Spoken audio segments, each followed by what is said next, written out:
نعيد تاني تالت ورابع، هعيد تاني كلهم اويلي فوق خالص، ديت اويلي معاها اكني، معاها دايليتد بورز، سيبوريك، ديرماتايت. نعيد تاني لغايه ما هتحفظوا ورايا.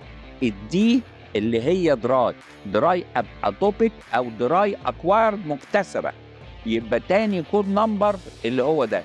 تالت كود نمبر المختلط او الميكسد اللي هي التي زون. وبعد كده بعديها ديت وبعديها كده انها بتتحول turning from oily لغايه ما تروح المختلطه لغايه ما تبقى completely dry. ديت بس اللي في الاخر دي ضروري تتعمل صح قوي قوي قوي to manage.